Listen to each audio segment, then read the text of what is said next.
ook about? Improv then. Yeah, can we go just down the front here? Yes, there.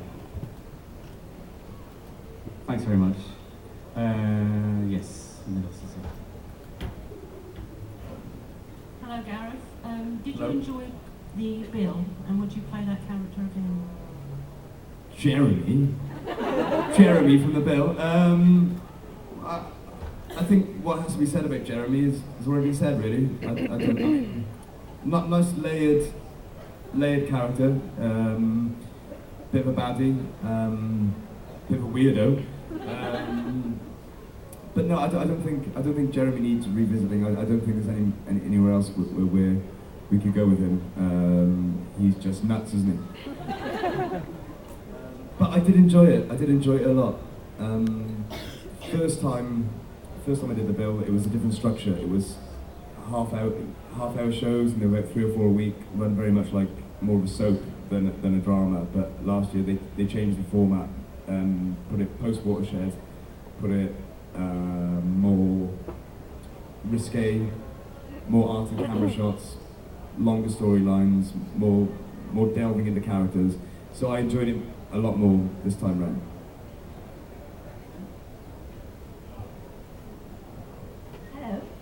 Hello. You've said before that we got to find out in Children of Earth more about Yanta's background and more about his family.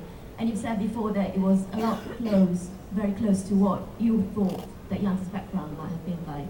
Yeah. So I was wondering, do you have a personal canon in your head about what Yanta's parents might have been like? Because we've seen something in a book about maybe something about Yanta's mother being in Providence Park or something. Is that something that was wrong? There was something in a book, in a Torchwood book, about a hint about Yanta's mother having been in Providence Park in the mental hospital or something about that. Or I don't know. We know that he maybe didn't have a good relationship with his father.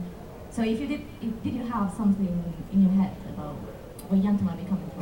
There's a few things. I could go with the completely domestic strain of thought that I've got in my head to do with that, which is that Yanto's mother, their family is very dysfunctional. The father was abusive, a bit of a drunkard, and the mother ran off with another man, maybe went mental, and then the father died, probably liver failure. But then there's the science fiction geek in me. That Yanta's mother is really the face of Bo. No, that actually Yanta's father didn't die, and his death was faked, and he's actually more involved with the workings of the universe than we know. And Yanto was actually initially designed to.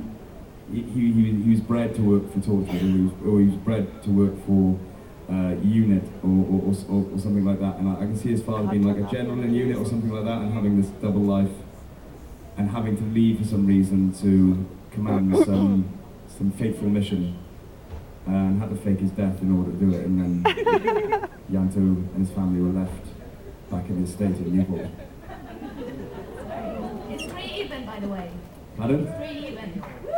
3 even. Wales. 3 all. It was 3 all. Yeah. Yeah. Told you. Right in your Yanto. Are you going to do a panto again? Because we enjoyed it in Preston. Pardon? I'm going to panto again. Am I going to do panto again? Yes. Not soon. Hands Over Came to See at Cinderella. Did you enjoy it? Hands Over thinks I was the weirdest Prince Charming in the country at that time. Everyone, yes.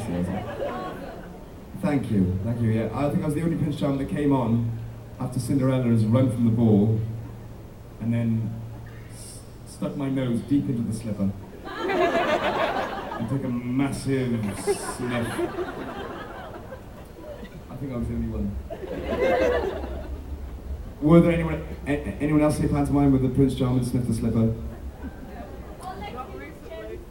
Oh! Licked people's chin.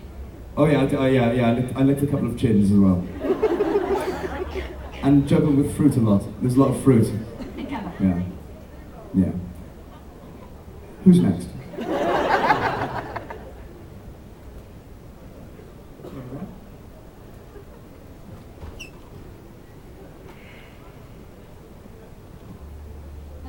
Hello. With girl number 9 and the Bill, you've recently taken on roles that are very different from Yanto. I was wondering if you took on these roles because you were kind of like scared of being typecast or something?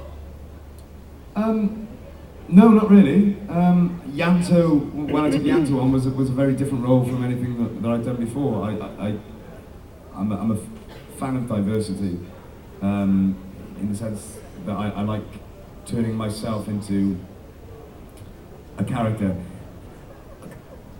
I'll start again.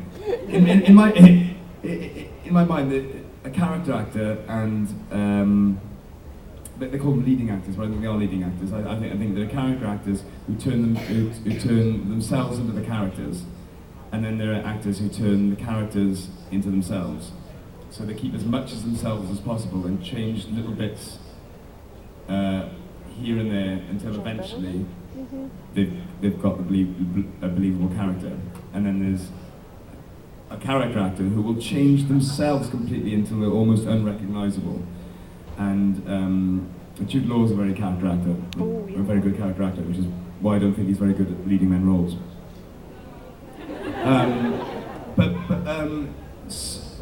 I've always been an actor who likes to change little bits of myself until I've got a believable character, because I think the more of yourself you keep, the more sort of honest you can be with a performance.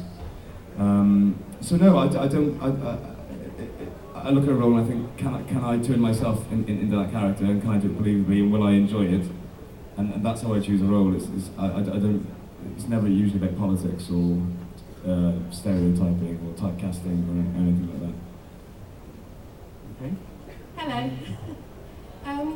Of course, it was very sad when Yanto. Of course, it was very sad when Yanto died in Torchwood, and unfortunately, Matheson became a cropper in Girl Number 9. We were very happy when you managed to make it through a whole episode of The Bill without dying. Oh no! He died after that. They filmed it. They didn't film the episode, but I hung myself and myself. I only do roles that die. I was just about to say, which one of these lines do you prefer playing? Which one I prefer Do you prefer playing? to die or not to die, basically? To die or not to die? That is the question. Well, I don't know. Dying's fun. I mean, I can imagine not being fun if you a pilot's just been commissioned for a 6-series run and you were the main character in it, and then you die in the first episode. But as an actor, acting is about playing, and playing dying is you see kids do it in the playground. It's like, oh, got me dead. it is for some reason dying is fun. But it's not really the end of the character. I look at it is the now of the character, the journey, what happens to that character, how that character has changed, and how well that journey is written. I look at that more than whether a character dies or not. So that's once you're dead, it's over. That's it. Or once even if you're alive at the end of an episode. The episode still ends, you still stop filming. But I'd like to play a baddie, I think. But then I wouldn't like to play a baddie forever. But I'd like to play a baddie again. I played a bit of a baddie in The Bill. No, he's proper psycho. I like to play a baddie that was a bit more in control, a bit more calculated, cold and calculating, and super villain. I think I like to play a super villain at some point. But I get bored of playing anything for too long. I mean, an actor's job is to change themselves. That's why most actors become actors. It's because they're fundamentally unhappy with what they are. So changing themselves into other people convincingly gives them a rush. And turn yourself into a character that you play for years and years and years and years, it's just going to get boring. So Um,